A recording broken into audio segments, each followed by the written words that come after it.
Oh, and you're live. There you go. It's so simple. You just go boop and we're live. So, hello everyone. Today we are going to discuss Mr. Darcy from two diverse perspectives because we both have this weird way of analyzing everything to death.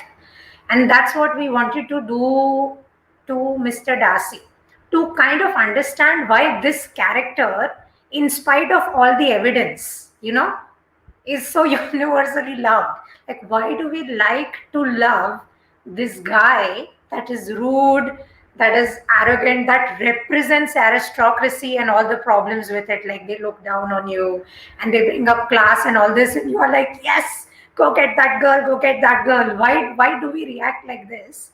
When in real life, if we see something like that, we are like, death to you, off with your head. So, why is it that Darcy escapes all of this?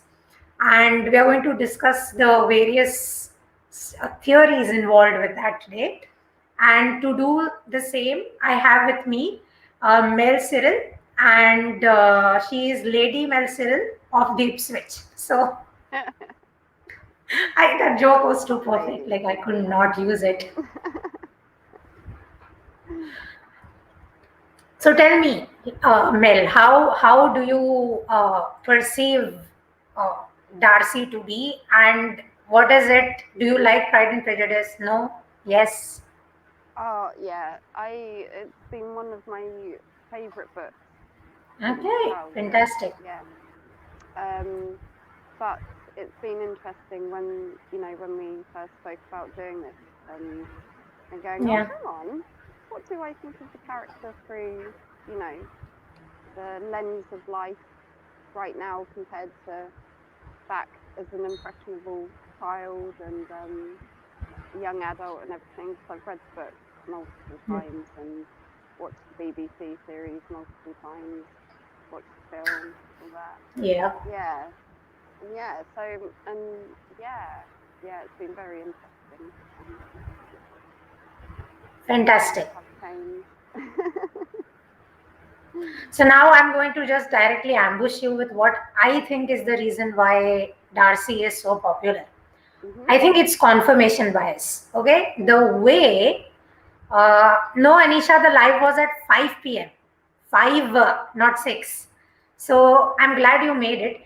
Anyway, so I think the reason why we love Darcy is confirmation bias because Austen uses passive voice to give us this sentence, and I'm going to show it to you to kind of anchor expectations for us, right? We start perceiving Darcy a certain way from the very first time we hear about him, right? And we become one of the busybodies of Merton.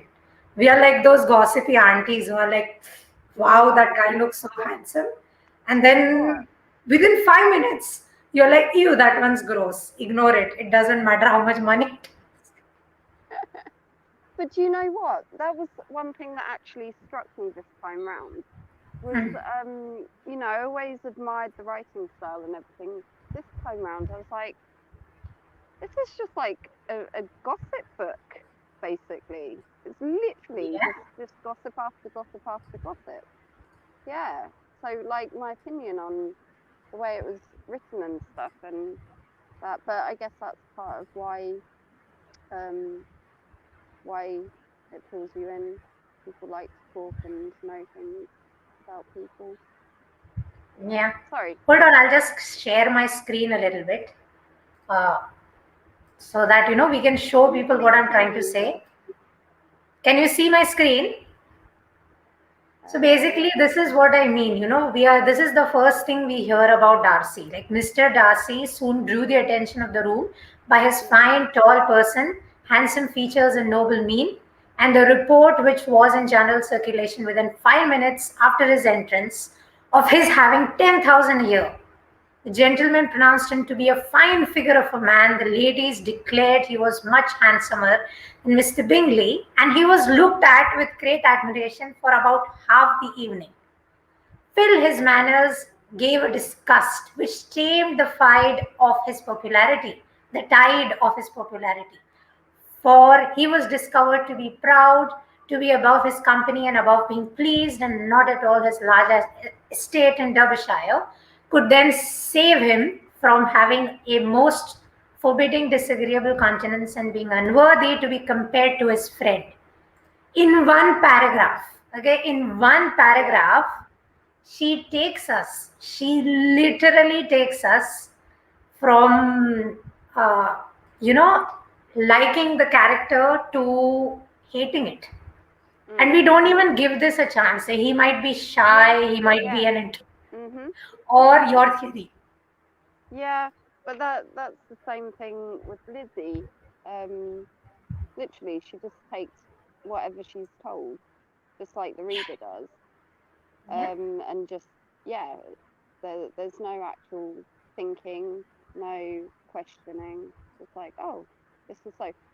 Oh, yeah, and that paragraph though, it was about the whole, oh, so much money, it made him really more attractive. They are so loud about it. But They are literally shouting it at his Lizzie does face. that as well, though. When she goes to Pemberley the first time, it's like, oh, actually, oh, this cage looks nice. In her Sorry, head, she's mirroring. probably going that song. No, if she was in the modern era, that song would play. Hello, darkness, my old friend. She literally probably went. I won't even have to meet him. This is how big his house Yeah. is. Just tolerate him for a few minutes a day and be like, yeah, bye.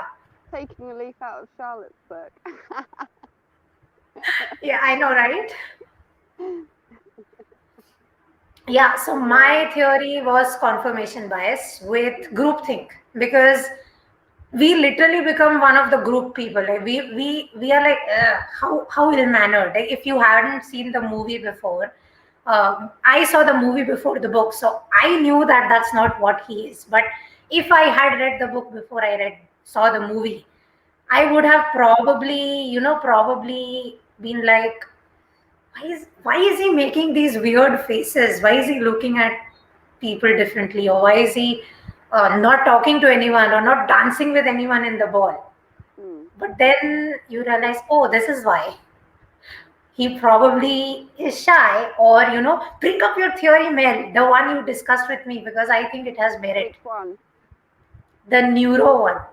Ah, right. Yeah. I just see so many traits there. To do I'm like, oh, he's so fucking awesome. Sorry, don't swear on here. You say it. I have no problems, and Okay. I'm not popular, so That gets LinkedIn you does in not deep monitor my trouble. content. Oh, okay. I But literally wrote about bull feces yesterday. no, he just comes across as autistic to me. Like there are certain bits, like literally, he's being honest is one thing. He's literally saying, things that other characters in the book they say about each other behind each other's backs. He's just like, Exactly. I'm not gonna, talk behind your back kind of thing. It's just being honest. And it's just like, oh, that's so shocking. And there's one line as well that I was really struck me as well. What was it? Disguise of every sort is my abhorrence. And he's talking about, pretending to be, a nicer person to have attracted her and stuff. And it's like, yeah, you're talking about masking. Who the F wants to mask? And the thing is, he's a rich man, and he's a man. Like in that era, he can do whatever the hell he wants. Regency era.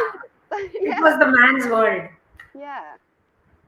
So yeah, I think that's like, why he gets away with it, I guess, more. But no, it's just, it's funny because it is just, I mean, there are some things, don't get me wrong, there are some things that you're like, the hell, why would you do that?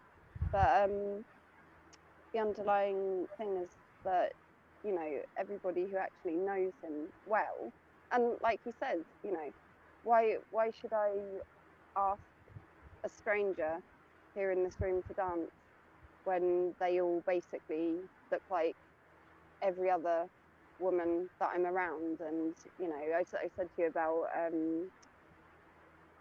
I think his sister. Name's gone out of my head right now. Like I actually have this theory about that because all the five Bennett sisters, they represent the types of women in the Regency era, right? You have Jane, perfect woman. yeah. You have Lizzie, the unconventional women. You have Kitty and Lydia, the flirtatious women, one of whom brings ruin to the family, possibly, had Darcy not intervened. And you have Mary, the intellectual woman, right? It represents the four predominant shades that women existed in. Yeah. And there were not many stories about the unconventional to this date. We keep saying this, I'm not like other girls.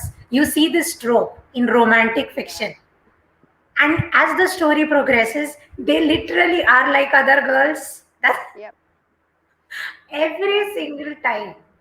But what, in my opinion, okay, what really separates this book from the other books is in the other books, the female and the male protagonist are shown to be perfect. Here, Yeah. Austen does not do that. She shows Yeah. Lizzie is imperfect. I think the entire Wickham arc just shows you that. And she shows us how Darcy is imperfect and that he Yeah. inserted himself into the subplot of Jane and Bingley. They Yeah. both made these massive mistakes and then they remedied it and acknowledged, oh, we were dumbasses. Yeah. Now we're going to fix it. And in doing so, that entire slow burn of transformation happens. Both characters who we were like, looking at with this biased eye, now we are looking at them with like a well-rounded eye. And you love it. You Yeah. love the That. fact that they end Yeah. up together. And that I think answers the question that you were asking about why is this character so beloved and everything. And I think it literally comes back to because he's an imperfect human, and it's not something like fairy tale kind of thing that you'd have to it feels more real, more attainable for the reader, Yeah, I suppose, in their own way. true. But do you know I what think as LinkedIn well? user, that's Pritha, I think. Is it you, Pritha? She has said something which actually, like, I completely agree with. This is true for almost all of Austen's novel. All her protagonists have their share of follies. Hmm. And exactly that's why her books, literally, despite the overt sexism and the internalized misogyny, people still read these books and they are like, yeah, there are strong female characters in here, there are strong characters in there, and all of this because follies are there and acknowledged, which is like chef's kiss. Yeah. And thank you for That, joining us, Pritha. Sorry to interrupt. Go ahead. no, I was just going to say that there's one big thing that for me is a letdown. Oh, you right? In this Because of book. the comment, I laughed. My Oh. friend Anisha has said, check Jenna Moresi's comment, which is, I'm not like other girls. Why does your female protagonist have a tail?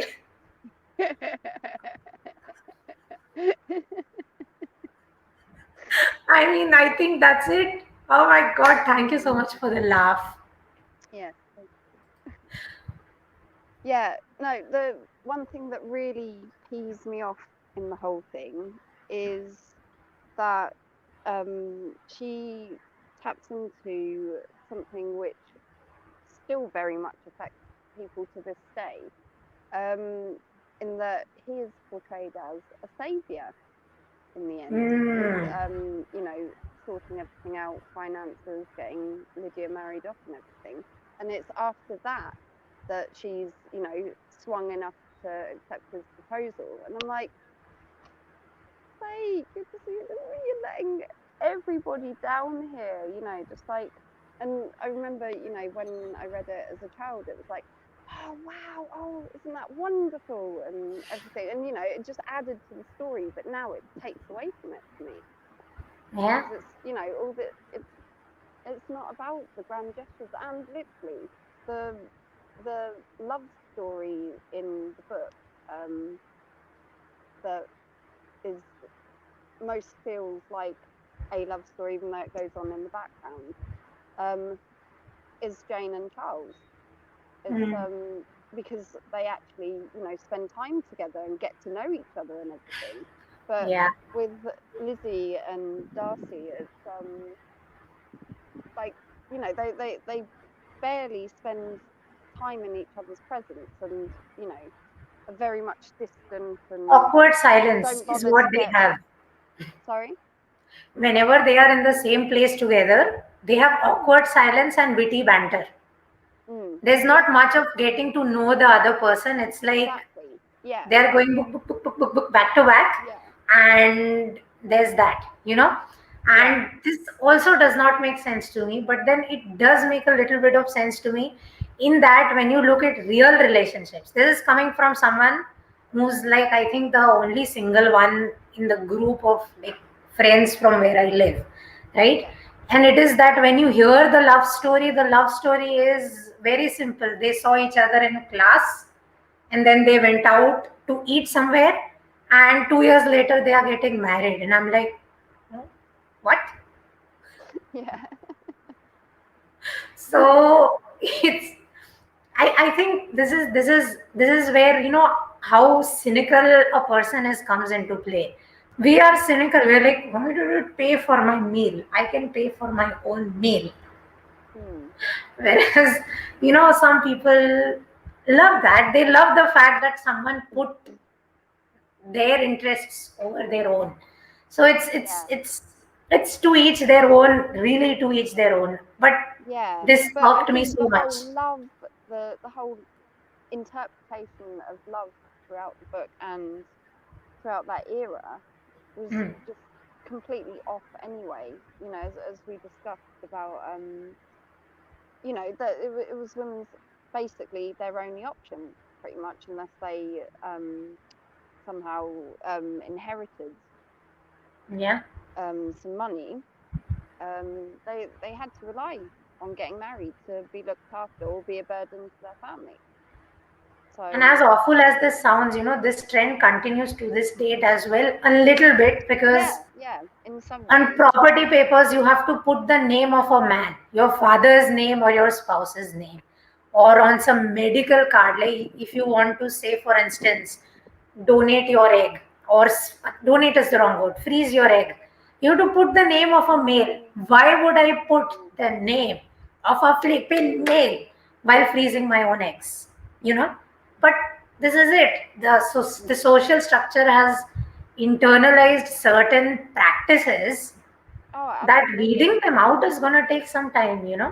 yeah. Well, it's like reading this time around, being so far removed now from the very strict and patriarchal religious upbringing that I had. It's like it's easy for me to see why it was like, oh, it's such a great love story, because this is what was being told at home, and everything is like, it's your goal to grow up and be a good wife to somebody and be subservient and all of this kind of thing. Yeah. And it's like, I think always thinking, so how do you do that when you're fiercely independent and basically coming to a compromise? Well, at least in my case, with me getting married. Until, yeah. Yeah, see, Pritha brings up something amazing. And in my blog about the Darcy phenomena, I have mentioned this, Pritha, love hate relationships. Because we love to read these love to hate stories. And Mm, this is it. Sorry, hate to love stories. Like mm. people hate each other, and then boom, just like that, they fall in love. Like one inciting incident, and they fall Yeah, in love. I think that feeds into the whole like opposites attract bullshit. Like, and it's Yeah, like, opposites attract. Different people love each other more deeply. All yeah, the yeah, cliches like, in the tub. yeah, no, Yeah, that's but yeah, true. yeah, That's true. something that I don't know the name of the LinkedIn user, but saying about the awkward silence, occasional banter. When I was watching the BBC series um the last time round, Oh my God. I'm just like it's and obviously it's the acting, it's Colin Firth, for God's sake, and everything, but it is the energy and the tension and just like the whole, oh, it doesn't matter what your head's thinking, like, ooh, everywhere else is like, hello. And it's the hormones. Yeah, it is in so many That is movies. so many movies, isn't it, Miri? Exactly. Like it's a formula that works because I think it. This is something Aaron Sorkin said in his master class, which is he gave this advice based off of Aristotle's Poetics. Aristotle says this that for every successful dramatic story, you should have intention and obstacle, right? And with love hate relationships, the intention and obstacle is so simple. It's like they hate each other. That's that's the obstacle right there. And the intention is, oh, they stop hating each other. They boink peepees or something. I don't know. Love and done. Boom, boom. Mm. So yeah, Yeah, that's it's so interesting how basically it's all the yeah, sexual tendency. every person I have hated, Mel. I have wanted to smack, not be like, come on. I don't know how these love hate relationships work for real because No, every they fiber of your don't being is really. like, get away from me. Yeah, but what remains unchanging throughout the whole story is that he's still this person who comes across as rude, um, has said some very questionable things, um, you know, is very much imperfect and everything. Mm. But it's the attraction. Well, how it's portrayed is the attraction of the oh he was the good guy in the situation with Wickham initially with his sister. That kind of like sparks like, oh well, maybe I was wrong, but then basically the rest of it is to do with money, power, all of that, which just is like, oh okay, well that's fine. I've changed my mind about how rude you were and everything, you know? Literally, It's when Lizzie nothing. sees Pemberley, I'm having Yeah, like that Hamilton song running through my head, which is like, Lord, why did I say no to this? Oh, why did I say no? Because at this point, he had proposed to her and she was like, yeah, no, yeah, even if you are yeah, the last man on earth, no. yeah. And And then then she's and then laugh crying. in the series, it's like to think that I could have Actually, made you a banana. Kiara Knightley acts this out perfectly in that she's laugh crying. Okay, like you can see it in her face. I haven't In watched that that film in a very long regrets, time. I don't remember. regrets. Her Yeah, face literally says regrets because it's, oh my god. Because it is about wealth. Regency era. This book was published late.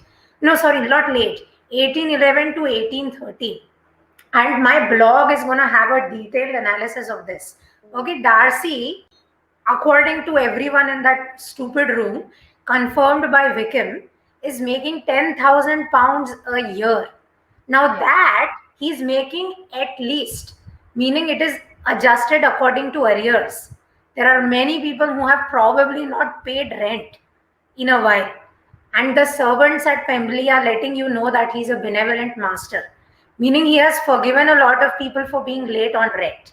yeah, Add to the fact that he comes from a legacy family. He has mm, so much property. There's a literal museum in his house, yeah, freaking library. Okay, like a gorgeous library, yeah. a museum. Generations and generations worth. That's generational wealth. One thing which we all skip over while reading this book, he's a landowner, meaning dude definitely has plantations, i.e., slaves. So Mm, he has cheap labor as well.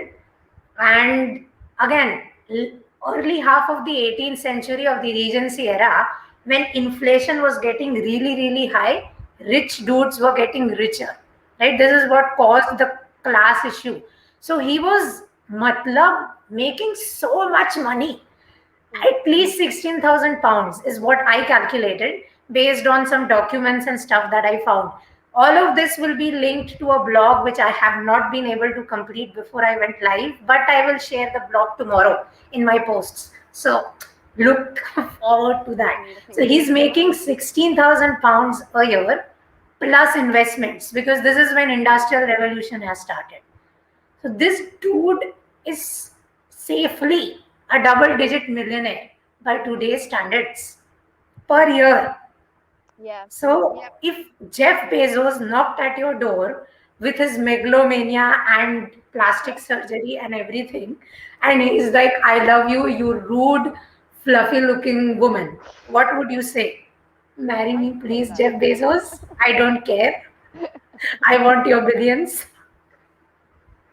No, thank you. I mean, see, this is it, Mel. It's so simple to say no to this because these prospects have never appeared in our life. Yeah. Okay? Yeah. Oh, If this, come on. No, seriously, no. I'm telling Acting you, on my little notes in like poverty. books like That's what life is about. books like Pride and Prejudice, 50 Shades of Grey, and so many other. I know I put two very different books in the same bracket. Oh, But don't. Miri brought up a comment talking about the same as well. I'll let her post it. But you might see something into that. it's about, it boils down to wealth. We somehow are empathetic to wealthy people. It's so weird. Like there's this joke in India where if Christian Grey does it, it's 50 Shades of Grey. If I do it, I being a normal man, it's Crime Patrol. Crime Patrol is like a TV series that runs regularly over here where they show actual criminal events where people are put behind bars. So the joke being that if what Christian Grey did to a normal woman, if he was not Christian Grey, he'd be in jail. Yeah. Which makes sense. Because he's stalking her, he's looking at her creepy, he's, as a going around fixing her problems for her without asking her, it's we look past all of this because he loves her. But then should we? That's the question. Should we rationalize that? I don't really know. But then I do love the fact that they end up together, which is like, such a weird phenomena because you're judging the plot, but then you are loving the plot at the same time. Yeah. Okay. Anisha has something to say, which is Wattpad also promotes these tropes, the UST, the love-hate relationship. Yeah, it's because the intention obstacle thing is so simple with love-hate. So we've discussed one thing, which is we've discussed three things, which is one being Darcy probably had social anxiety or had some neurodivergency. He might be shy. He was not rude, and like people were actually being rude. He was being gawked at and talked about, and he's like awkward potato activated probably. So that's one thing. There's groupthink involved. So our bias is now anchored to the fact that Lizzie is amazing and Darcy is a brute. And then the plot progresses and we get more instances of Darcy being a jerk when he, kind of sticks his leg between Jane and Bingley. Then Wickham comes in play and adds all these lies in the mix, and now our anchored bias is confirmed that Darcy is a jerk. Like just like Lizzie, we believe Wickham, don't we? Yeah, this was one of the things though that really got to me in his proposal. Remember when Charlie did the same as Mr. Grey? Miri's asking you. Are you talking about It's Always Sunny? I have no idea. I can't remember. If you are talking about Charlie, do you mean with the waitress when he disappeared and like her life just went to complete shit? like making her think that, you know, he was looking after her when he was actually getting someone else to do things. Oh, I can't explain it. Like It's okay. that. It's okay.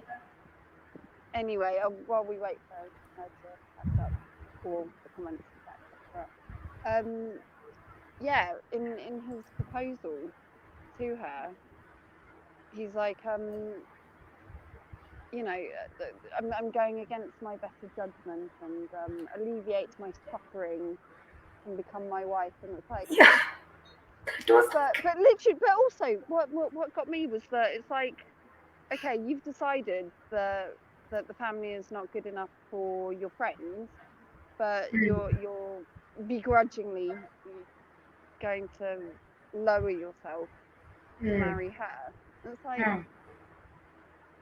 yeah, yeah, what she said yes. This is actually why I like the movie more, Mel. Because if you look at the movie, the scene where it's raining, okay, and you have Knightley and McFadden, and that entire scene is happening. She looks so offended at his proposal.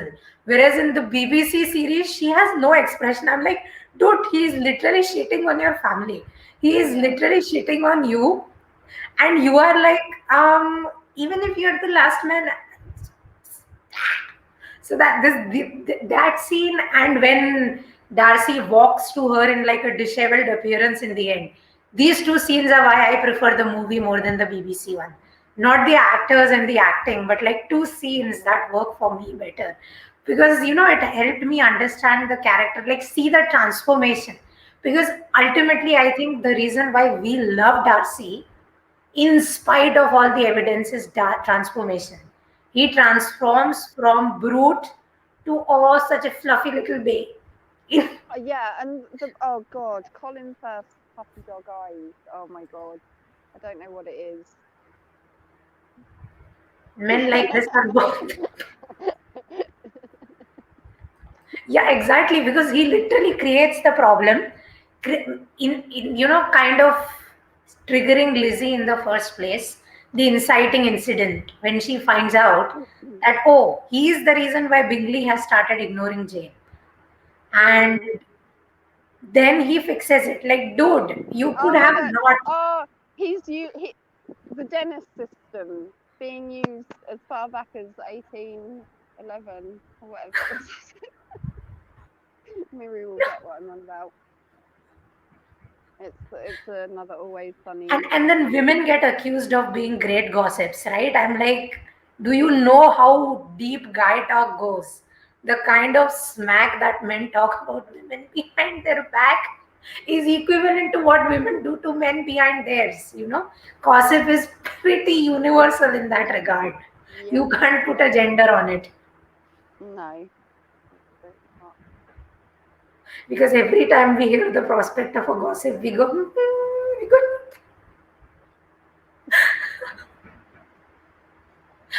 Yeah, yeah, Miri is laughing. Yeah, we are laughing too, Miri, because what else can you do? There's no Darcy's knocking on our door who we can be like, go away, or Mm. anything of that. Well, I guess Lizzie is fairly clever when it comes down to it. Yeah, she fell She's in got love with Wickham. she's got this. That negated that premise very quickly. Yeah, but like literally moving into her giant spacious cage with a lovely, lovely library to hide it away from. Yeah,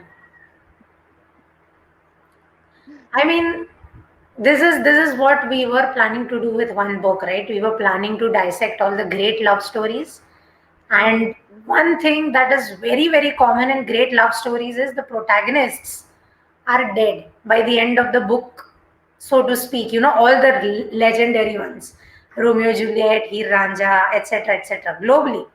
Uh, uh, what is it? This one, the one who went into hell and brought his wife back. Orpheus, and I'm forgetting his wife's name. Then there's Izanagi, Izanami. So many examples. Like, one thing in common is they die way before they are supposed to. Because Mm.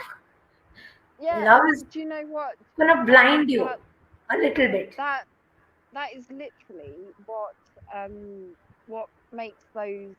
And we were talking about PS I Love You as well, weren't we? The same with that is the fact that the person gets frozen in time and the opinion elevated in status.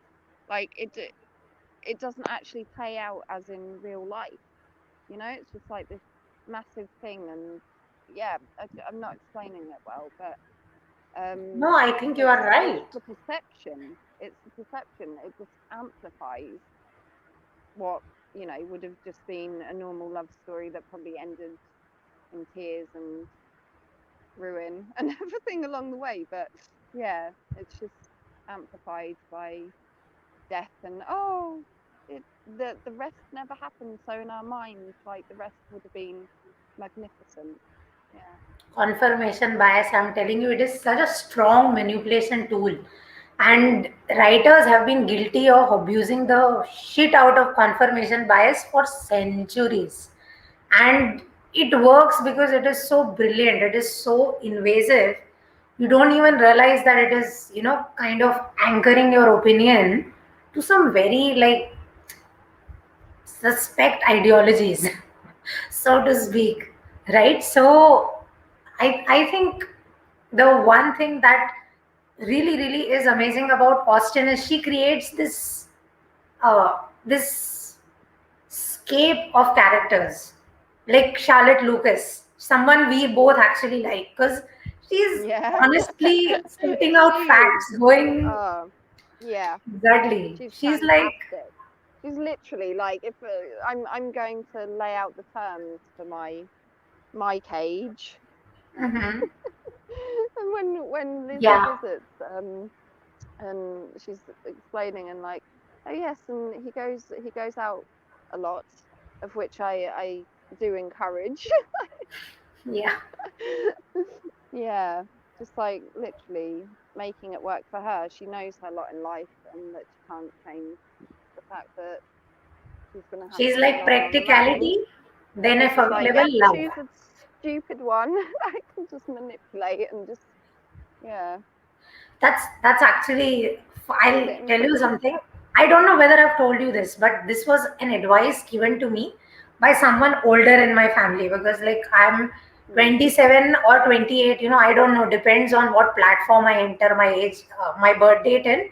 Some people, some platforms say I'm 27 years old. Some say I'm 28 years old. Yeah. I don't know. I was born in 93. That's all I know. So Well, I'm you're 28 this year.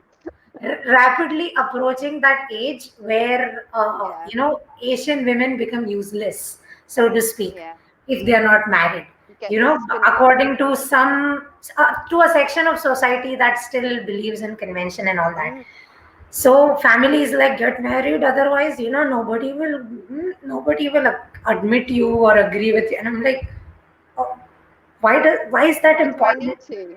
Yeah. Yeah, So while literally. this all was happening, one comes at me with brilliant advice. She's like, don't look at education. Educated men are difficult to manipulate. Go for the stupidest, richest guy. And I was like, how can you say this? How can you say this Oh my about someone you god. have to ideally spend your life with? And these women were all married. And I was like, oh my God, are there poor husbands? Yeah, it's like stuff like that. It's like, love doesn't exist for these people. Like the thought of it. I do think that even and especially in this day and age, um, what we're taught is love is not love. You know, Hmm. it's it, it's very toxic. I think the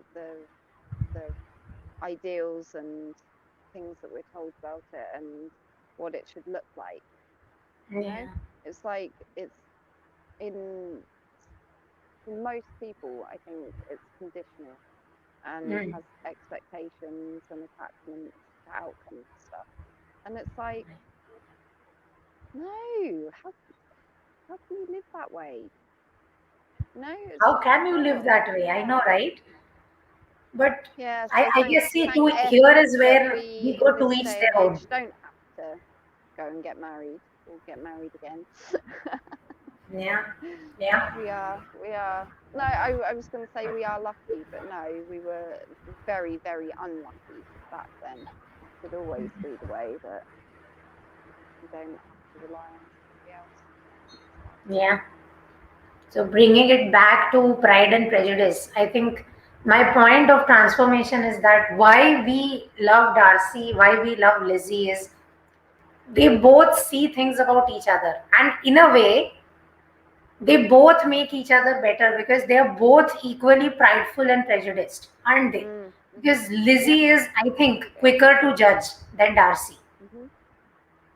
Yeah, yeah, Similarly, Darcy is more prideful than Lizzie, given his social standing and everything. So mm, when they are both away from each other, these characteristics are kind of highlighted.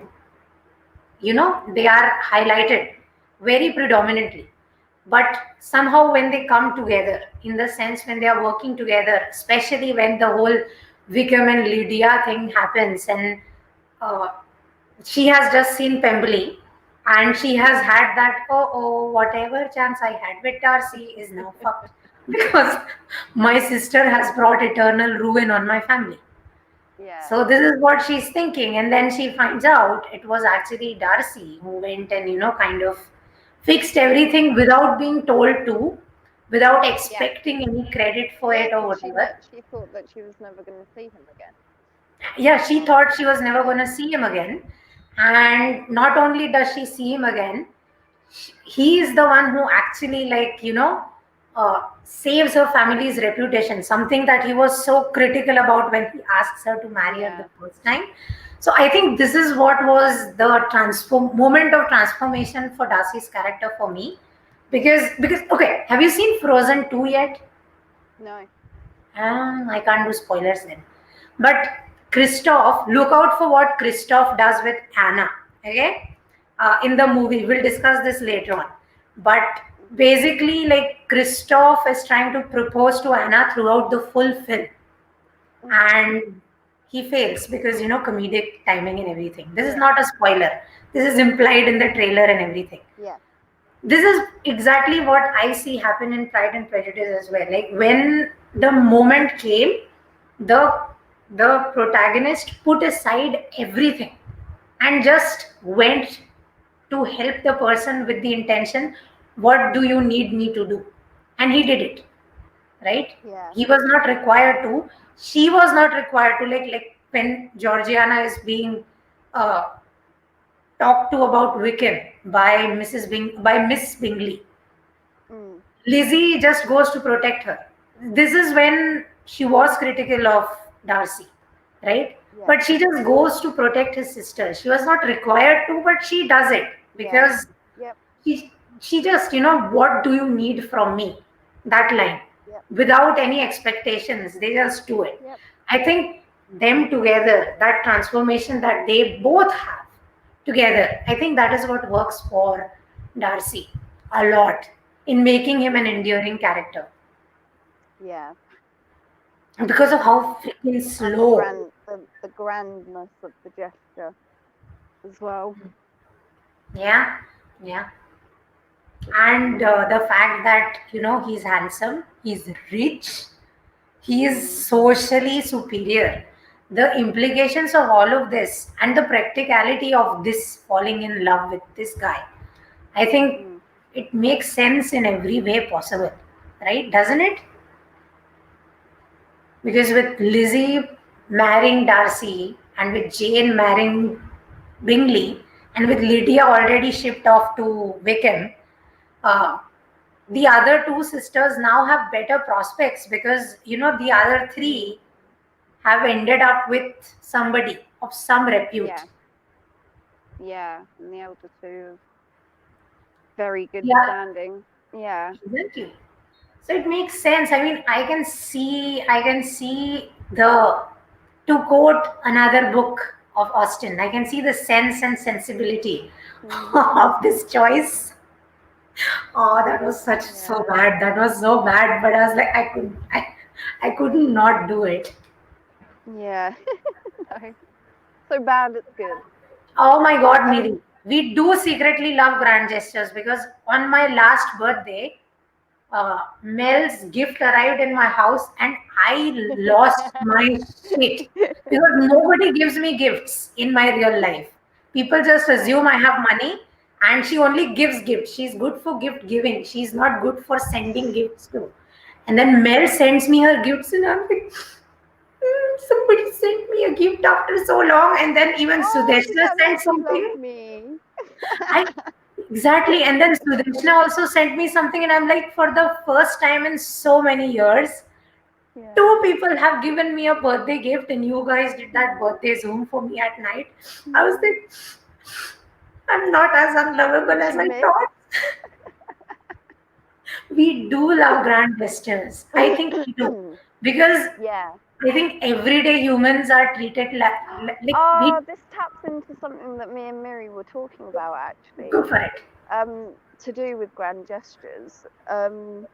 This is literally what we were saying, Miri, about the whole um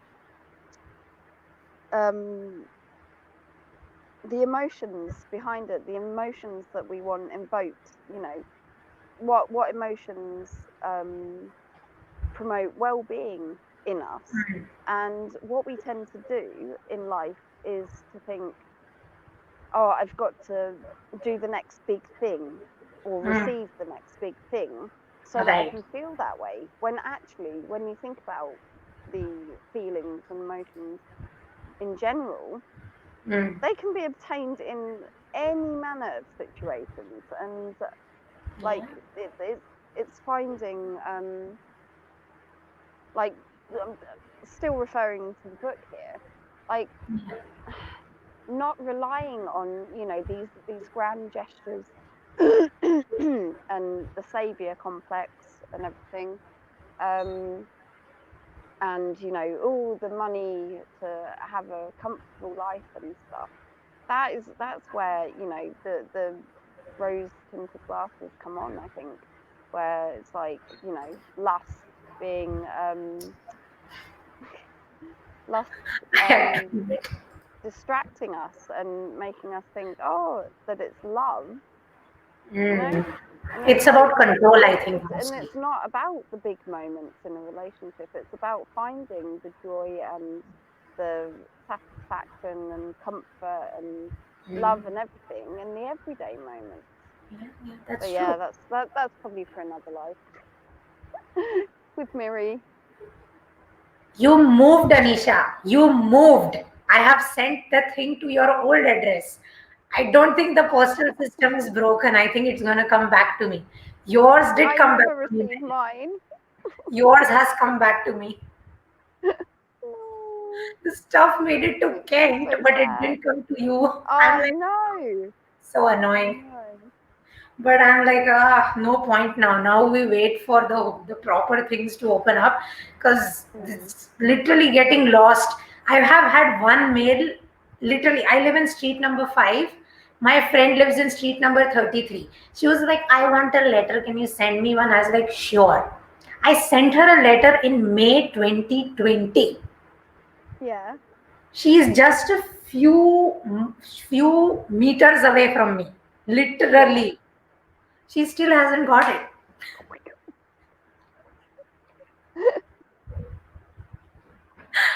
So yeah, anyway, coming to the thing that you just mentioned about the savior complex. I think that is that. Do you think it was the savior complex that makes her fall in love? Because I don't think Oh, that was. no, no, no, no, no, no. Like, there are things along the way that, you tip the scales Okay. towards starting to go towards Hmm. in his favor. But that Right. is that is what she writes as the thing. then literally you know, it's after that that the proposal is accepted and everything. It's like the I don't know how to describe it. Oh my God, Mel, I just found out a new feature of LinkedIn. What? Look at what my banner looks like. My banner is our live. Oh, is it? Oh my God, you're literally Oh, it's moving. Yeah, because we I are thought it was both. just going to be like a glitchy face like that or something. No, it's moving because we are both moving. Yay, that was nice. That was good to know that, one of my nicest friends is going to be on my LinkedIn banner for a few hours. But no, the back to the savior thing. It's literally, if you look at like so many love stories, it's about, either somebody wanting slash needing to be saved, Mm, or a person wanting to be the savior. And mm. it's just like, that is such an unhealthy thing. So Okay, I painful. have book recommendations for you right now. Yeah. Two books you have to read. They are by an author called Madeline Miller, Mhm. Circe and Song of Achilles. Okay, Okay. these books, oh my God, for the first time, I have love stories that are not about want and need. It is just an aspect of the life of the characters. With Song of Achilles, it's more of a from the start to the end, but then still it's not like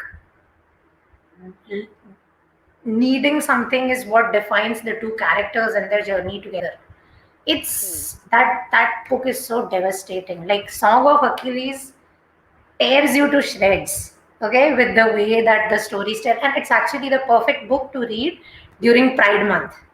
And then it picks up the pieces and sews them back together. It's Oh. brilliant. I'm not even kidding because oh my God, it's so beautiful. That book itself, though both of those books, but if discussing those books will involve lots of spoilers, then there's no point asking someone to read them again. So yeah, I won't discuss those books, but I'll go about those books Yeah. as many times as I need to. Okay, Miri has a share for us. Once I was talking to a friend about how I wouldn't buy gluten-free cake because it was £3, and an hour later I saw he had put £3 in my bank account, and that was the Mm, sweetest grand gesture. It's not yeah. about the money. I. It's about The the feeling. feeling. Yeah, Exactly. Yep. yeah. It's about the feel. It's always about the feelings. I think this is Yeah. what we forget while doing the day-to-day life thing. Like what our action can have as a consequence to other person. Yeah. Like we were And relatively new that, friends back then. You sent me a present, and it yeah. was like, oh my God, the same feeling I had then because it's like Yeah. not only did she send me a present, she sent me something I would never own on my own because Yeah. you knew I don't buy That was much. my mission. That was my mission. It's about And the I was like, feeling, right? yes, It's I about the feeling. would. So it's about the feelings. It's always about the feelings, and it's like the more we Yeah. put that into And it's perspective while living personal. our life. It's personal. I think that's also what gets it, isn't it? Like, not just some random thing or whatever. It's specific to, you know, well, with my package, your interest, and you know, love of Harry Potter. But like, with Miri and the £3, and um, for the thing, that would make her day better, that literally was nothing to him, £3, that was everything to her. And Yeah. but this is the thing though, that and most of the characters in that book are literally chasing the feelings through the grander gesture kind of things, rather than focusing Mhm. on, like, I don't need to be chasing this. Like, this I should think you be are a part of absolutely my right. daily life. I did think that. I wish I had someone who'd fix my problem. Because literally, Yeah. If I had, We say, me and Miri, £10,000 we a say year, this from time to time. I can't remember what the last thing was, but it's like we don't need anyone to save us, and it's like men don't tend to like that. They tend to want to be needed and I don't think it's just about, but then we men. have our moments where we're like, but I need saving right now in this moment. But not in general. Just like, it'd be so good if somebody could just come and take the kids and let me have a nap. That kind of saving. Yeah, yeah, agreed, Not the other agreed. stuff, because only you can save yourself. I'm not even kidding. I was lugging so much. I was lugging so much luggage on my own, and internally, I'm like, I am going to Is that break. why it's called luggage? This is just me Sorry, pointing. you just like literally. Sorry, you just made me ponder there. It's like lugging your luggage. Sorry, carry on. So My brain gets it's distracted. okay, it's okay. I'm carrying a lot of luggage, okay, and I'm like, oh my god, this is I can't. That was the first and last time I packed the way my parents recommend packing. Now I pack very like essentials only type of packing. I'm absolutely getting shattered, and this random dude helped me by pulling my bag down. I was like, thank you, kind sir. Thank you so Yeah, much. I don't care about feminism right now. Thank yeah, you for helping me with my life. yeah. Because What I seriously, actually it's wanted it. very, very momentous, but we do chase that feeling. We do need, like, we Mm, all, whether you are a Darcy or a Lizzie or a Jane or a Bingley or even a Wickham, you need help in life. We do need help in life. And when it comes to you in the form of such a grand gesture, you're like, oh, I wish this was a part of my life. This would solve so much for me. mm. Or I would feel blah, blah, blah if this happened to me. And I think that works for the character. Yeah, but then also, like on the flip side, with grand gestures and stuff, that can sometimes put I don't think expectation is the right idea. Hmm. What's the word? Um, owing is not the right word, but what is it? Ah, can't think of the word. You feel You're like indebted to somebody, indebted. Yeah. which with these in this story Yes. and everything, it's like, well, it's hard not to want Miri to has take said over by it. the grand gesture. Oh, 100% freedom comes with 100% yep, responsibility. absolutely. if you if you give Absolutely. away a little bit of the freedom, you are, as you mentioned, indebted to someone. Yep, Even if it's a yep, friend, you feel like, oh, they helped me when I was down. Now I have to help them when they are down, even if I don't have an iota of time. So you feel yeah, indebted. yeah, yep, yep. So I yeah, think it's so. it's Not you and me, and not me and Miri either. Um, whatever way the triangle goes there. yeah, That's true. real love. That's real love. That's true love, and that's the blessings of potato net. Because Yeah. Which is why I'm in the park here today. yes, I So love the fact I that you're in a I had park. to We can claim. bail out my dinghy. That was part of the reason that I was late. I had to bail the dinghy out, row to the mainland, get in the car, drive in traffic to get to the park to have a reliable internet connection because it's No, been it looks very like you are choppy. sitting in Darcy's estate, so I it works know. out. Ooh, I'm sitting in my rolling nerd around. cave.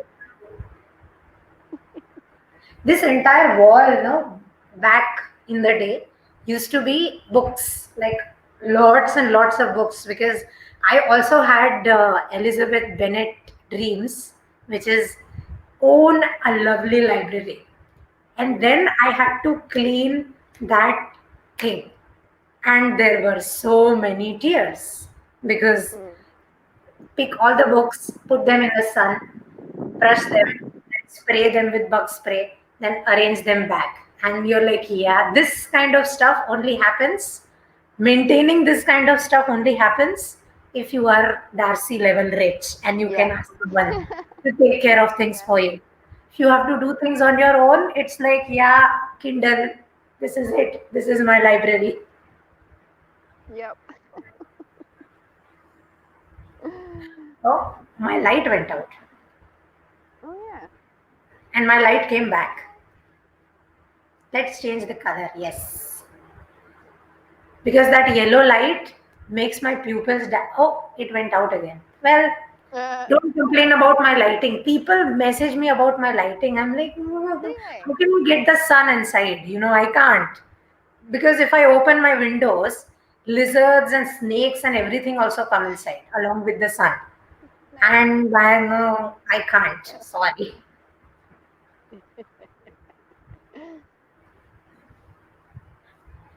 These days there's a monitor lizard baby that's like trying desperately to get inside. I'm like, you have the full garden.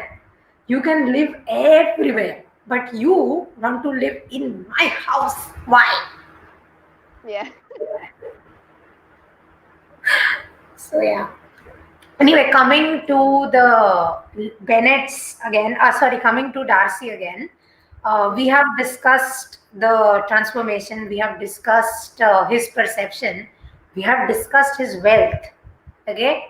We have discussed the strategic placement of Lizzie, we have Mhm. discussed the social structure of the time. Do you think anything is left in determining why Darcy is such a Darcy? Because literally the way Darcy was written has in no has inspired so many other novels, so many Mm. interpretation of male characters in other novels. Because I now the winning formula is rich, handsome, uh, and acts I think there's standoffish but has a heart of gold. yeah, I think basically yeah, that the last thing that you said I think ties into what I was going to say, that I think that um basically um towards the end and by the end your like part of your emotional investment is in well it starts I think well doesn't start but it's confirmed for me Hmm, when his sister says to Lizzie, my brother never exaggerates, he only tells the truth.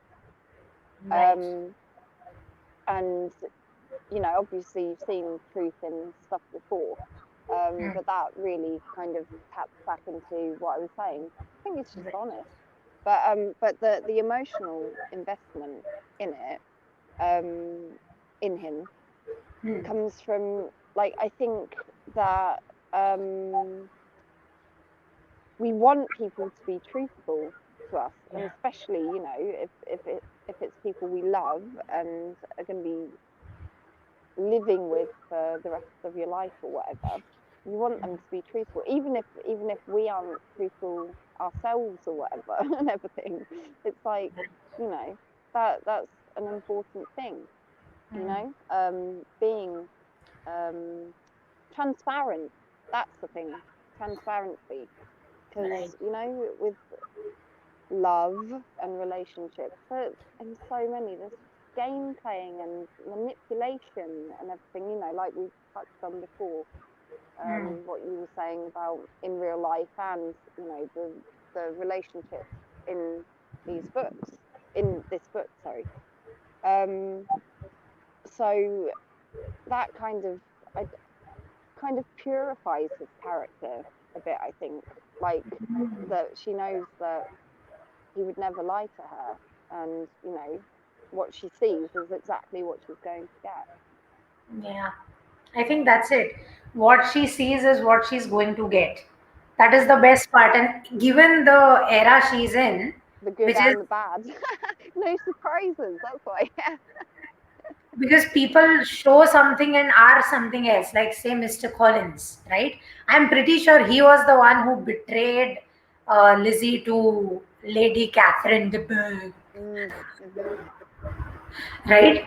and the he's so duplicitous, like the way he talks, and the actor from the BBC series, that's Mr. Perfect Mr. Collins, like the way, like he looks Oh very yeah, yes. messy. Oh, like you can feel your skin crawling, in He more so than you do reading it in the book. Yeah, he does such a good job with Mr. Collins. And yeah, like that point of no means, and this is other thing. Like Darcy, I think, is one of the first instances of romantic characters from that era that I have seen, where no actually meant no. yes. He Oh my God. Oh, yes. Oh, the whole Mr. Collins thing with that. Oh, I think we briefly discussed that. It was just literally we just like, did. and I said how, He as didn't hear the no. as a younger adult, I just, would read it kind of half horrified, but just laughing at the audacity. But now it's like, oh my God, He- the audacity, and not in a funny way, just like the entitlement and she oh was his God. cousin. Okay, first of all, you are perving on your cousin. Yeah, and then saying that she's being coy and everything by declining the first No, proposal. she's not. It's like, and then I'm like, no, really, I'm not. And it's like, oh, you really are. And like, the more she says no, the more he's like, oh, I'm really in with a chance. Like, I know, right? It's yeah, oh, the BBC yeah, series does icky. way better job than the book and the movie with Mr. Collins, and how actually creepy that Yeah, character is.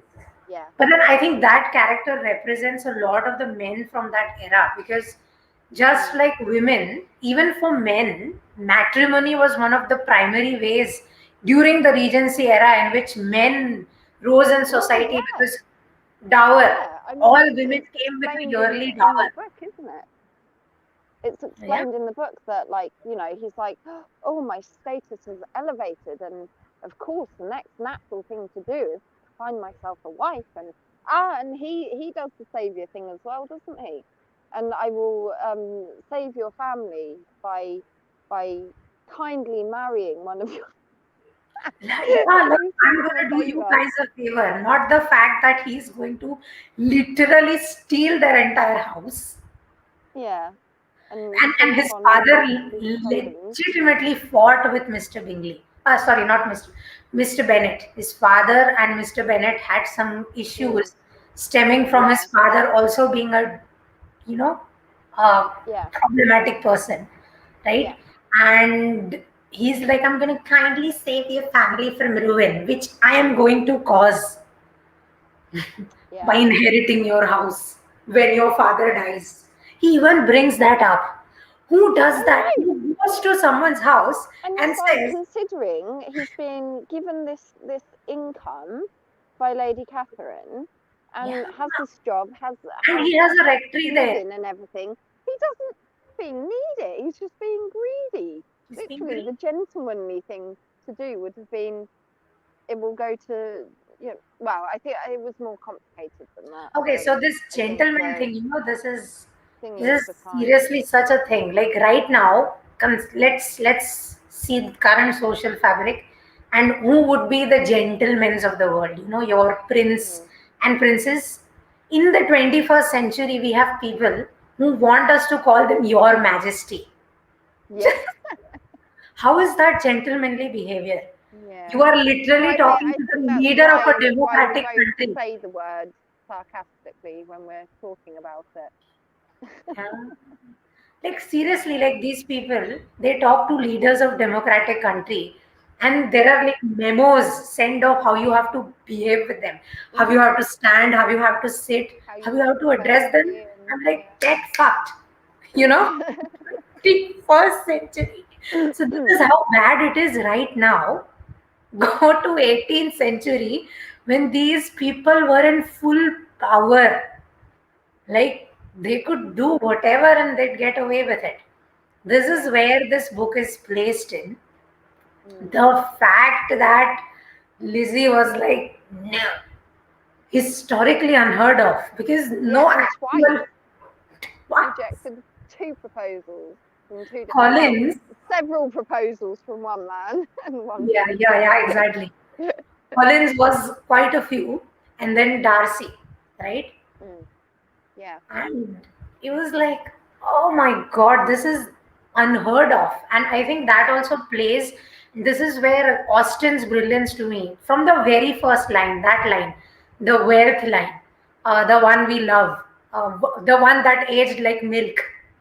Yeah. It is, it is a truth universally acknowledged that a single man in possession of a good fortune must be in want of a wife. This line literally tells you this book was set in a time way before yours.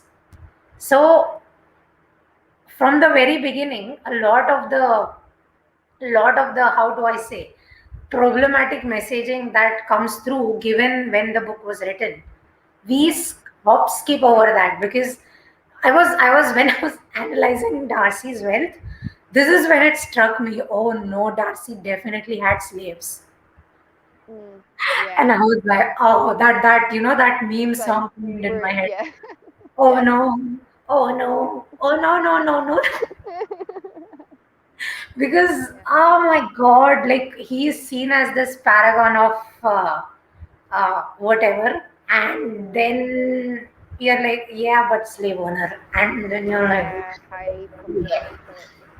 yeah, highly problematic, exactly. And even Austen, she's very casual about these things because it was so common. People didn't even think about it. That is what it says to me. That this level of social fragmenting, it was so crazy. They didn't need explain. It didn't even merit a random line. Yeah. I think Lady Miri has a nice ring to it.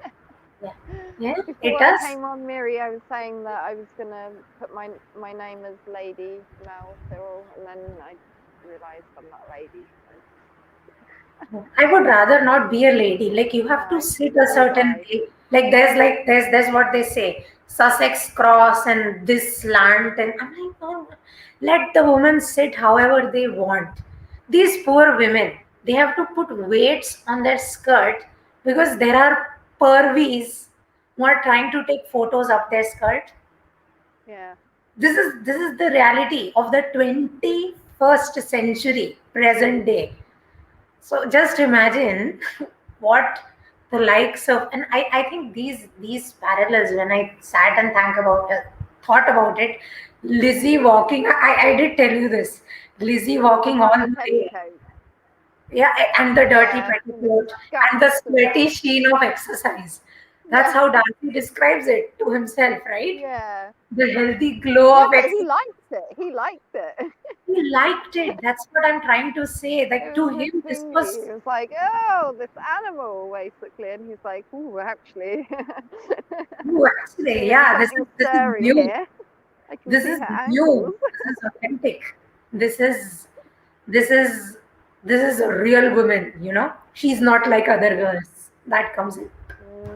Yeah. Because as you mentioned in the chat, like Darcy was probably used to people throwing themselves at him because of his social structure and wealth.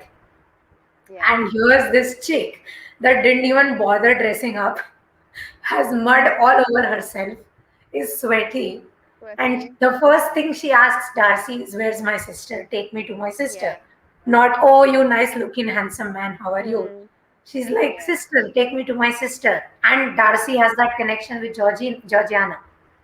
So I was like, yeah, that was, I think, the turning point for him. That's when he was like, this one has potential. Yeah. Agreed. Great agreement. Okay, so the fact that they come from conflicting worlds and uh, represent something that is not generally a part of their social fabric, that probably is what, and the fact that Darcy liked her, that rationalization is why we also like Darcy, because it's Against like his better judgment. against his better judgment. We are like, yeah, he's liking her Romantic. against her judgment. I have to put weights in my skirt when Mel's around. Whatever. That's the other way round. If I ever wore skirts, which I don't. Does she Have wear to wear skirts? I shorts don't and think she trousers does. because of her. More like Sarah has to when you're around, Yeah, especially if the exactly. skirt is white. Yeah, yeah. We have to buy birches for Sarah. She apparently likes birches. So there you She likes go. what? Birches, those royal shoes. Oh, Yeah. I don't have birches on. I don't know why I lifted my leg. But anyway. Anyway, so coming to, we've discussed love, hate, then we have discussed Elizabeth's aha moment, we've discussed Darcy's aha moment. I think the final thing is the fact that they both simultaneously shared their Pride and Prejudice. They were both like, yeah, yeah. heck this. It makes sense that we both get along, so might as well, get on with it and get along. Get along. Oh, there was a whole that's what she said thing that I don't know if I'm going to be able to I might freeze or something. You'll have to tell me. It's okay. You know But what you can do? Can you copy paste it, or can you send a photograph of it to me on Telegram? I can share my screen in the meantime. yeah, I shall try. Okay, so to those Oh, of it's you got who are funny. still with us, that's what she said is a very popular trope from The Office, where Michael Scott, the American Office, Michael Scott goes, that's what she said, with anything that could vaguely be perceived as like with something that could have a vague sexual innuendo in there. So if I say, oh, I had a lolly in my mouth, Michael Scott would go, oh, that's what she said, where lolly could be the euphemism for a male phallus. Okay, that's what she said has as a context. Because Office, I Yeah, think, has not really caught up as much as Friends and How I Met Your Mother has in the Indian sitcom consumption era. So yeah, hold on, I'll share my screen. You find that that's what she said. So we could kill two birds with one stone. Okay, peoples, I'm sharing my screen. Okay, okay, screen. Why is screen not going on? Okay, screen has gone on. So this is basically the article. Okay, this is going to have all the references and all the citations. I have to edit it still and do all the crazy SEO. Like, look at that headline score, it's so low. So obviously I'll have to manipulate the headline score, or I might leave as it is. There are citations for everything. There are color differences to, like, show you guys what actually happened, uh, to showcase the confirmation bias, all of that. yeah, There's excerpts that kind of make sense to you. I think one of the nicest excerpts is how Lizzie goes from the very beginning. The first moment I may almost say of my acquaintance that your manners impressing me with the fullest, blah blah blah. You were the last man in the world who I would ever be prevailed on to marry. She goes from this to, I love him indeed. He has no improper pride. He is perfectly amiable. You do not know what he really is. Then pray do not pain me by speaking of him in such terms. So she goes from insulting the crap out of him to going, how dare you insult my sweet bebe? yeah. And yeah, all this I still haven't written, but I will write it up, and as soon as I publish it, I'll notify you guys. Like, I have, see, as you can see, this is how writers work. They make notes and then they add the blah blah in it to make it seem interesting. So this is the best part. I really love this line. They walked on without knowing in what direction.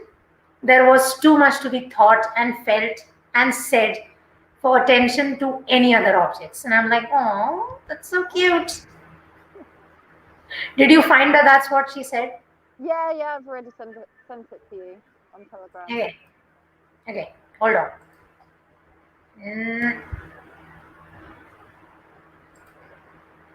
I got a compliment. Yay! Thank you, Miri. Agree. Compliment from a friend is like that Obama meme. You know, where two Obamas are putting a medal on it.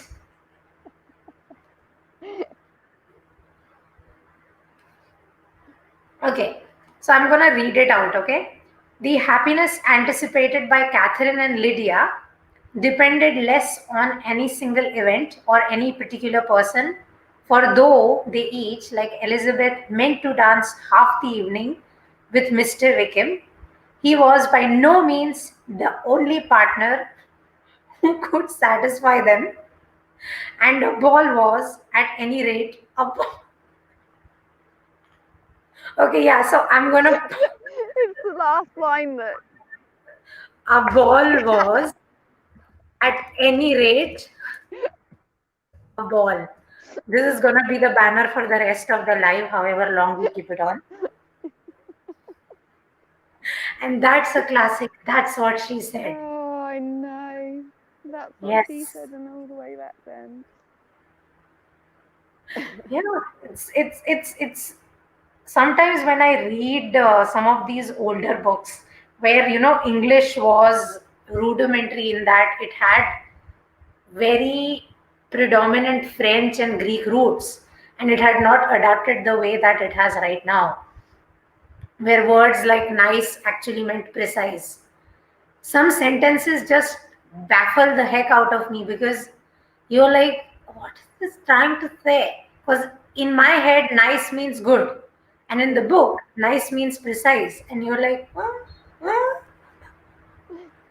So lot of that's what she says happens that way, because some words like, oh my god, they bounced around gaily with the soldiers, and my head goes, oh, that has different connotations these days because that word now means something else, and yay, pride month. So it's like the joys of time lets you have jokes at its expense. Yeah. And there are not many instances with this book, though, but there you go. You found it. A ball was, at any rate. That just literally turns the whole passage into There's funny. That's this what there's she this said. device. Okay, there's this device called orchidometer. I had to, because I work in healthcare. I used to anyway. I had to write descriptions of an orchidometer. An orchidometer is like a tube with different shapes, round shapes attached on it, and it is used to measure the size of male testicles. And that was explained to me on a Zoom call, and I'm going like this. I'm like, oh my god, I'm gonna be so unprofessional throughout this whole thing because they are literally, just remembering it is giving me flashbacks because, oh my god, Mel, I swear I suppressed my laughter so hard I farted a little bit because I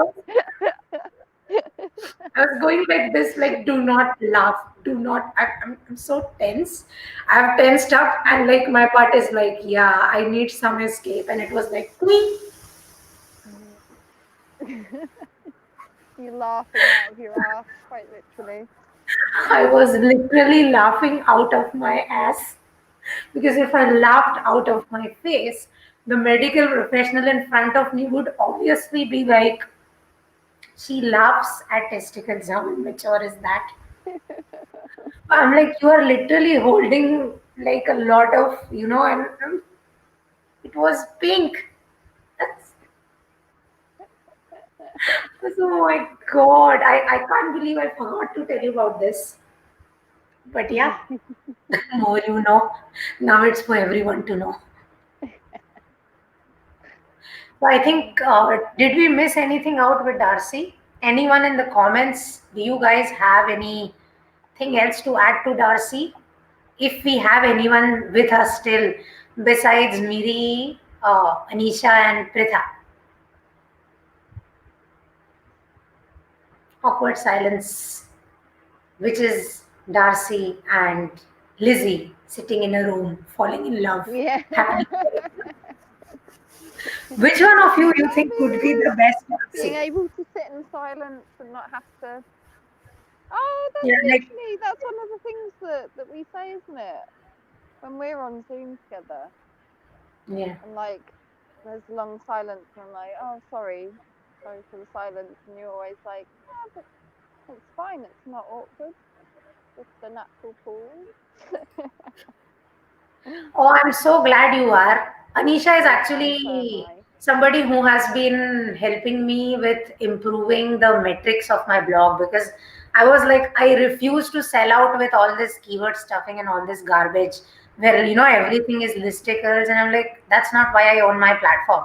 And Anisha was like, don't worry, we will do this organically and I will help you, and Oh, she has been so forthcoming in helping me with the same, and her advice is working because I'm seeing organic growth happen like that, and I'm like, nice. yay. Exactly, yeah, exactly, nice.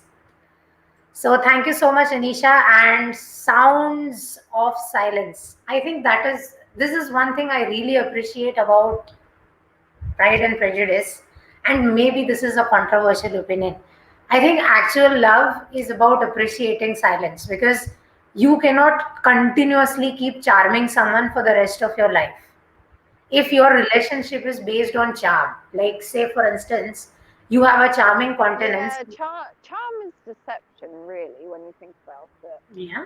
You're like literally trying to deceive someone into agreeing to spend the rest of their life with you, and I won't say then you deceive, I would turn. say, like, use a No, temporary thing to cause no, permanence.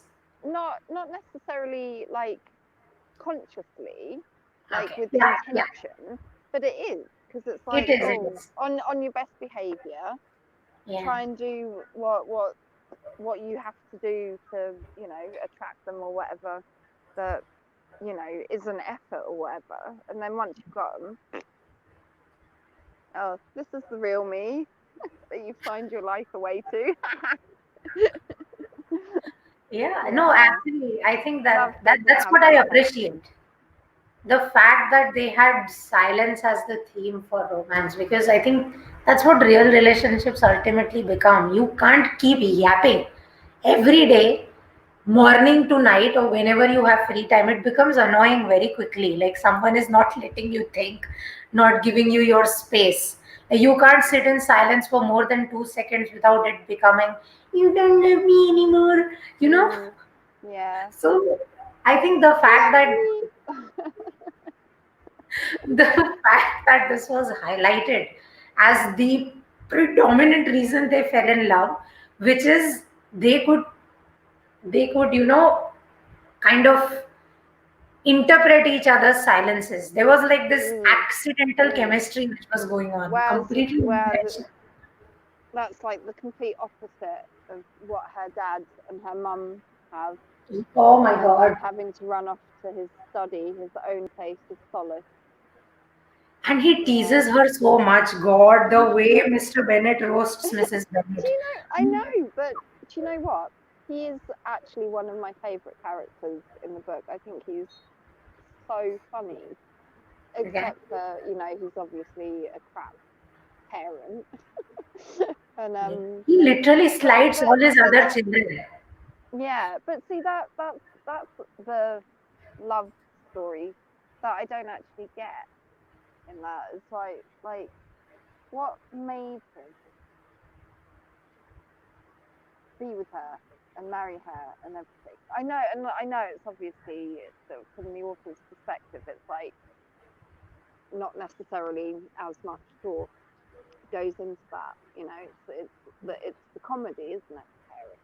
And Yeah. everything, but no, it's just yeah, it's I interesting. literally see See the Mr. backstory there, their love story. That'd be No, funny. but I have seen many Mr. and Mrs. Bennetts in like my surroundings. Before we go Mm. to that, something that Anisha points out is also very true. The verse is having to talk to and be in a good mood as soon as you wake Mm. up. Ugh. With Darcy, Lizzie could probably go, shut the fuck up and let me. And he'd be like, yeah, I like that idea way more than, talking to you early Yeah. in the morning. I'd rather go jump in a random lake.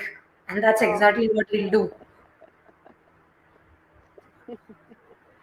But yeah, coming to Mr. and Mrs. Bennett. So, a lot of people from my parents' generation, I won't say all, but a lot, were arranged married, right? Most of them were married off before they hit 20. So, before you have the wherewithal yeah. to understand what marriage is, they were like carted off, and by the time they are 21, they have a kid in their arms. So, it's even too Yeah. late to, do things. Yeah. So, what Mr. and Mrs. Bingley have to me makes a lot of sense. It's a marriage of convenience. Hmm. Mrs. Bingley brought a lot of wealth. When she, why do I keep saying Bingley? Bennett. Yeah, I know. Mrs. Bennett. Brace yourself. Mrs. Bennett. Mrs. Bennett brought a lot of wealth Yeah, into the yeah. family. Yeah, that's The right. dower. She has her own inheritance, doesn't she? And Mr. Bennett had like a tiny estate. Yeah. And they tried to have sons, but then she was not able to, and then they had to stop, right? So they have what could safely be described as a relationship of convenience, but they are peacefully coexisting along. And I have seen Yeah. this all around me for years. Yeah. Like, you can see the hatred seep from the pores of their, of like couples. Like, Yeah. if we did not have kids, I would not be with you. You can see that energy on people. Yeah. They are still together, and most of them do die together. So God, what a it's, life. what a life. You don't have Gosh, to what a life. lead even. I'm telling you, a lot of modern India is built on the broken dreams of their parents. No joke. The Yeah. kind of sacrifices these 100%. people made to kind of, lift the country the way that they have. This is no Yeah. like indoctrination or something like that speaking. This is genuine neutral analysis. The Yeah. kind of life that our parents had, it was just sad. The way they still live with the consequences of that life. Yeah. This is why Asian parents are so obsessed with their kids. Literally, what holds their Yeah. sanity Something together. else to focus on. It's an overall sad situation, but that's exactly what I see in Mr. and Mrs. Bennett, because what Mm. else are they going to talk about? They have nothing in common. Nothing whatsoever. And that's the reality of opposites attract. It's yeah. This is why, this is why there's a demarcation between fiction and non-fiction. In that, you read fiction and enjoy it, you learn from non-fiction. So if we use fiction to learn things, it's like, don't make a surprised Pikachu face when you learn the wrong Yeah. things. Yeah. So yeah, but that I forgot to mention this. I think uh, this point reminded me. Jane Austen, she knows her characters as well as she knows her readers. I mean, throughout reading the book, this is what I felt. Like, Mm. with certain books, you can feel like this book is written for the author, by the author. But with this book, you feel that it was written by the author for the readers. Like, she knew just the right tools of manipulation to use to Mm. kind of you in. Yeah. She anchored us so well to the plot. Like, 3 volumes. This romance is literally such a slow burn, because like most love hate relationships, which transform like that, this one transforms so slowly. 3 volumes, so many chapters, Mm. and you read all of it multiple times, Mhm. and you still love it, despite being critical for it for 1.5 hours now. Yeah. Yeah.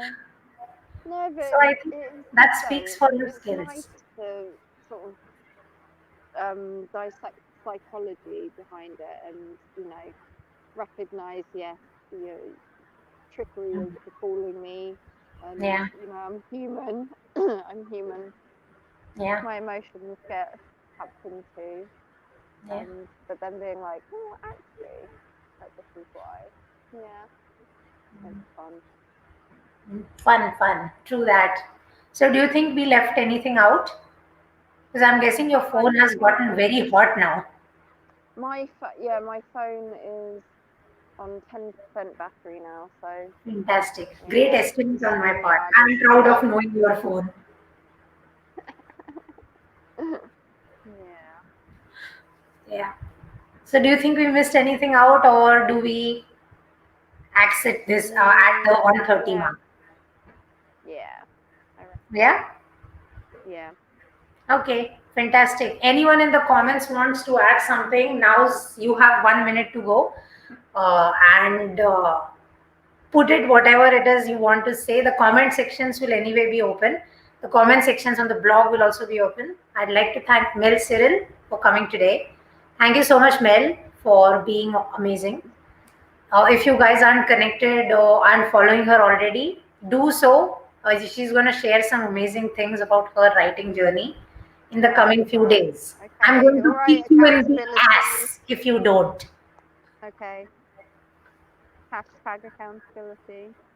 Yes. So yeah, that's it. Thank you so much for joining me. And Mel, you can leave. I'm just going to play some stupid videos if you want. Okay.